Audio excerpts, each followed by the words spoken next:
नमस्कार, मी Poonam. News uncut मध्ये आपलं स्वागत. या बातमीपत्रात आपण आढावा घेणार आहोत टॉप 10 घडामोडींचा.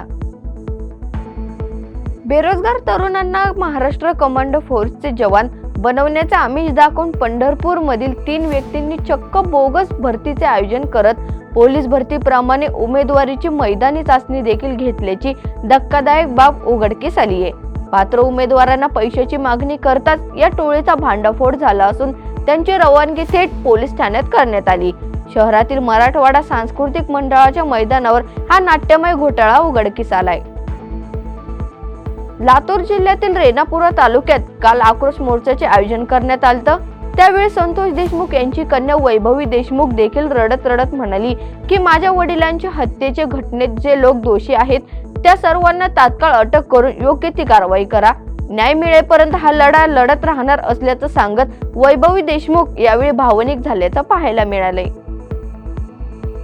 पालघर रेल्वे स्थानकाजवळ भीषण अपघातात 2 जणांचा जागीच मृत्यू झाला असून 1 जण गंभीर जखमी झालाय. घटनास्थळी पोहोचत रेल्वे पोलिसांनी पंचनामा केला असून या अपघाताचे कारण अद्यापही अस्पष्ट असल्याचं कळतंय.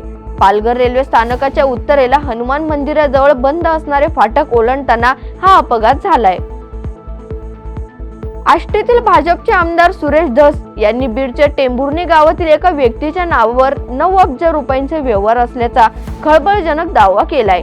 या व्यवहाराची यंत्रणेने चौकशी केली पाहिजे, तसेच यात आणखी लोकांचा सहभाग असण्याची शक्यता त्यांनी वर्तवली आहे. मंत्री धनंजय मुंडे यांच्यासह वाल्मिक कराडांवर नाव न घेता त्यांनी टीका केली आहे.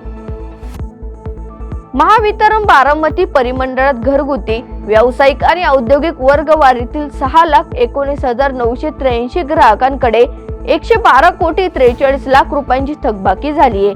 थकबाकी वसुलीची मोहीम सुट्टीच्या दिवशी सुरू असून थकबाकीदार वीज ग्राहकांनी थकीत बिलांसह चालू बिलांचा भरणा त्वरित करावा आणि वीज पुरवठा खंडित करण्याची कारवाई टाळावी असे आवाहन महावितरणकडून करण्यात आलंय.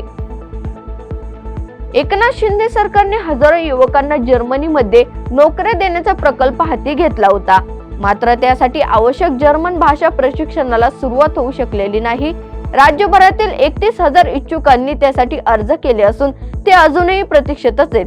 मात्र हा प्रकल्प निश्चितपणे राबविला जाईल याची खात्री राज्य सरकारने युवकांना दिली आहे.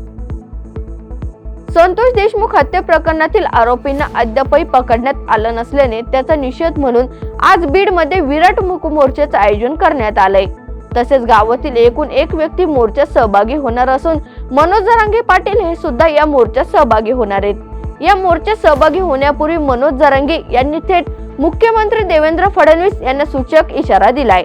मुख्य आरोपी आणि त्या आरोपींना पाठीशी घालणाऱ्यांनाही सोडू नका, नाहीतर पश्चाताप होईल असा इशारा मनोज जरांगे यांनी मुख्यमंत्री देवेंद्र फडणवीस यांना दिलाय. देशाचे माजी पंतप्रधान मनमोहन सिंग यांचे गुरुवारी 92व्या वर्षी निधन झालं. त्यांच्यासाठी स्वतंत्र स्मारक उभारावं अशी मागणी काँग्रेसचे अध्यक्ष मल्लिकार्जुन खरगे यांनी शुक्रवारी पंतप्रधान नरेंद्र मोदी यांना पत्र लिहून केली आहे. मनमोहन सिंग यांच्या पार्थिवावर आज अंत्यसंस्कार होत आहेत. तत्पूर्वी काल झालेल्या कॅबिनेट बैठकीत डॉक्टर मनमोहन सिंग यांचे स्मारक बांधले जाणार असल्याचा निर्णय घेण्यात आलाय. शिरूर आंबेगाव तालुक्यात बिबट्याचे मोठ्या प्रमाणावर हल्ले होत आहेत. 1.5 महिन्यात शिरूर तालुक्यात 3 बालकांचा बळी गेला असून बिबट्याचा बंदोबस्त होत नसेल तर बिबट्यांना गोळ्या घालण्याची परवानगी द्या अशी मागणी भारतीय जनता पार्टी उद्योग आघाडीचे प्रदेश उपाध्यक्ष संजय पाचंगे यांनी जिल्हाधिकाऱ्यांसह अन्य विभागाकडे केली आहे. राज्यात अवकाळी पावसाचं संकट कायम असताना मुंबईत गारठा वाढलाय. कोकणात देखील हवामानात अनेक बदल होताना दिसत असून IMD ने दिलेल्या माहितीनुसार राज्यात वादळी पावसाची शक्यता निर्माण झाली आहे. काही ठिकाणी गारपीट देखील होण्याची शक्यता वर्तविण्यात आल्यामुळे शेतकऱ्यांना सतर्कतेचा इशारा देण्यात आलाय. या बातमीसह वेळ झाली आहे टॉप 10 मध्ये इथेच थांबायची. पाहत रहा न्यूज अनकट.